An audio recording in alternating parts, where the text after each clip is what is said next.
अस्सलाम वालेकुम। आज हम आपके साथ शेयर कर रहे हैं बहुत ही मज़ेदार, बहुत ही टेस्टी क्रीम चॉकलेट केक की रेसिपी। बहुत ज़्यादा फ्लफ़ी, बहुत ज़्यादा सॉफ्ट और क्रीमी टेक्सचर इसका आता है और ये मिक्स फ्लेवर है वनीला और चॉकलेट। तो इसको बनाना भी बहुत ही आसान है, सिंपल से तरीके से इसको हमने बनाया है और ये बहुत ज़्यादा मज़े का बना। और इसको हमने बेक किया है चूल्हे के ऊपर, पतीले के अंदर। आप चाहें तो अपने ओवन के अंदर भी इसको कर सकते हैं बेक। तो इसके लिए हमें जो चीज़ें चाहिए वो हम आपके साथ शेयर करते हैं। बहुत फ्लफ़ी, बहुत मज़ेदार और बहुत टेस्टी। तो इसके लिए हमने 8 एग्स लिए हैं, इनको हमने डाल दिया है ग्राइंडर जग के अंदर। ग्राइंडर के अंदर डाल के इसको अच्छी तरह से बीट करेंगे ताकि ये बहुत अच्छे से फ्लफ़ी हो जाए। सारे ही एग्स हमने डाल लिए हैं। शुगर इसके अंदर डाल देंगे रेगुलर, जो हम नॉर्मल इस्तेमाल करते हैं घर में, 2 कप्स। और ये वनीला एसेंस है जो हमने 1 टेबलस्पून इसमें ऐड कर दिया और थोड़ा सा ज़र्दा कलर ऐड कर दिया। तो इसको अब हम अच्छी तरह से चलाएंगे 2 से 3 मिनट के लिए। तो इसको अच्छा सा फ्लफ़ी करना है, क्रीमी टेक्सचर इसका आना चाहिए। ग्राइंडर के जग में बड़ी आसानी रहती है। तो हमारा जग छोटा है और हमारा मटेरियल ज़्यादा हो गया, तो इसके अंदर से हमने आधा मिक्सचर निकाल लिया, बैटर निकाल लिया। तो अब इसके अंदर बटर ऐड कर रहे हैं। सॉफ्ट बटर है ये और ये ऑयल है, दोनों ही चीज़ें 1-1 कप हैं। तो इसके बाद इसके अंदर हम क्रीम ऐड कर देंगे 1/4 कप। रूम टेम्परेचर पे हो तो इसको भी हम बीट कर लेंगे अच्छी तरह से 2 से 3 मिनट के लिए। तो अब इसको हमने निकाल लिया है बड़े बोल के अंदर। अब इसके अंदर मैदा ऐड करेंगे, छान के डालेंगे, थोड़ा थोड़ा करके 3 से 4 दफ़ा इसको हमने डालना है। 2 कप्स है मैदा हमारे पास। तो इसको अब हम स्लोली मिक्स करेंगे। पहले भी हमने एक बार छाना हुआ है, अब ये इसको दोबारा से छान के डाल रहे हैं ताकि इसमें गुठली वगैरह ना बने। अब इसके अंदर हमने बेकिंग सोडा ऐड कर दिया है 1 टीस्पून और सॉल्ट तकरीबन 1 पिंच के बराबर है। बेकिंग पाउडर है हमारे पास 1 टेबलस्पून। और इन सारी चीज़ों को भी हम छान के डाल देंगे इसके अंदर और फिर से मिक्स करेंगे।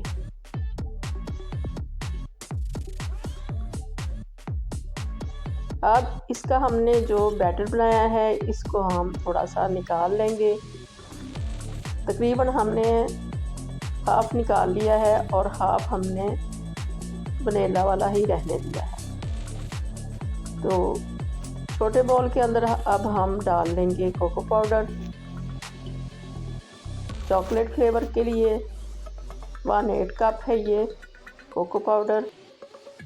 और इसके साथ ही कॉर्नफ्लावर डाल देंगे 1/4 कप और इसको अच्छी तरह से मिक्स कर लेंगे और साइड पे रख देंगे। और जो हमारे पास बैटर है, सिंपल जो हमारा बैटर था, उसके अंदर भी हमने 1/4 कप डाल दिया है कॉर्नफ्लावर का। तो इसको भी अच्छी तरह से मिक्स कर लिया। तो अब हमने ये एक लिया है केक टिन जो है डोनट शेप का। इसको हमने ग्रीस करके इसके ऊपर मैदा छिड़क लिया और इसको हमने इसके साथ ऊपर से बैटर डाल दिया है। पहले वनीला ऐड किया है बैटर और फिर साथ साथ हम डाल रहे हैं चॉकलेट फ्लेवर वाला। चाहे तो ये बाउल के अंदर ही दोनों चीज़ें मिक्स कर लें, थोड़ा थोड़ा इनको मिक्स कर लें, ज़्यादा मिक्स ना करें। तो हमने इसको अलग-अलग से डाल दिया है। जिस तरह से आपका दिल करे उसी तरह से कर लें। बाउल के अंदर भी अगर बैटर को मिक्स कर लेंगे हल्का सा तो फिर भी ठीक है, क्योंकि हमने ये मिक्स फ्लेवर ही बनाना है।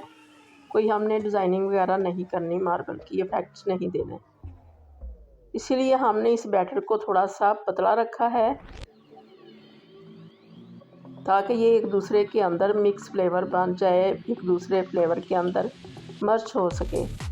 तो इसको हमने एयर इस तरह से निकाल दी है स्टिक के साथ और पतीले को पहले से प्री हीट किया हुआ है, 10 मिनट पहले से स्लो फ्लेम पे रखा हुआ था, ऊपर से कवर किया हुआ था। इसके अंदर हमने स्टैंड रखा हुआ था, उसके ऊपर इसको रख दिया है। तो अब ये दूसरा पैन है, इसको भी हमने ग्रीस करने के बाद इसके अंदर बटर पेपर ऐड कर दिया है और ये बैटर जो है इसके अंदर इसी तरह से डाल लेंगे। ये इतना फ्लफ़ी बनता है, इतना ज़्यादा सॉफ्ट बनता है ये केक, क्योंकि इसके अंदर क्रीम है और हमने सोडा भी ऐड किया है। तो ये बिल्कुल थोड़ा थोड़ा सा ही बैटर हमने डालना था, मगर हमने थोड़ा सा ज़्यादा ऐड कर दिया है। बैटर हमारा ज़्यादा था तो हमने थोड़ा सा ज़्यादा ऐड कर दिया। तो ये हमारे जो हैं सांचे केक टिन्स ये बहुत ज़्यादा फुल हो गए और ऊपर से निकलने लग गया केक। तो इस तरह से हमने इसके अंदर सारा ही बैटर डाल दिया है।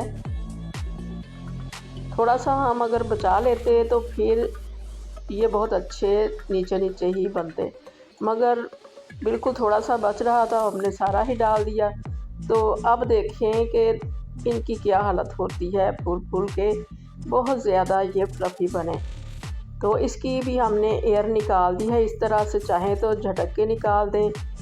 तो इसको भी हम रख देंगे प्री हीट किए हुए पतीले के अंदर। 2 पतीले हमने पहले से ही रखे हुए थे प्री हीट करने के लिए, इनके अंदर हमने स्टैंड भी रखे हुए थे और ये दोनों ही बहुत अच्छे से हमारे केक रेडी हो जाएंगे बड़ी आसानी के साथ। हल्की सी गैस चाहिए इनके ऊपर रख के केक जो है वो बड़ी हल्की सी आंच के ऊपर भी बन जाता है।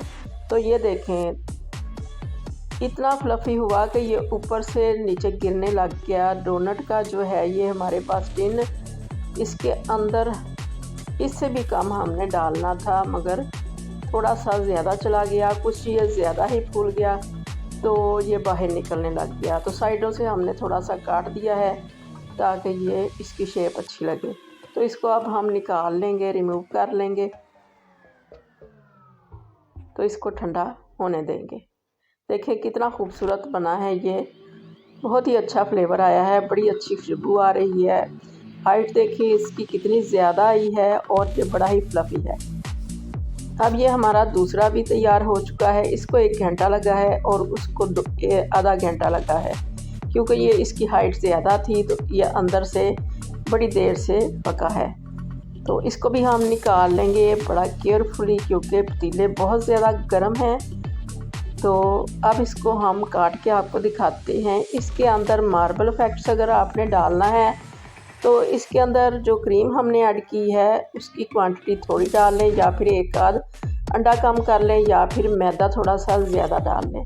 तो जब इसका जो बैटर है वो थोड़ा सा टाइट होगा तो इसके इफ़ेक्ट्स भी बहुत अच्छे से आएंगे, मगर हमें इफ़ेक्ट्स वाला नहीं चाहिए था, हमें मिक्स फ्लेवर चाहिए था।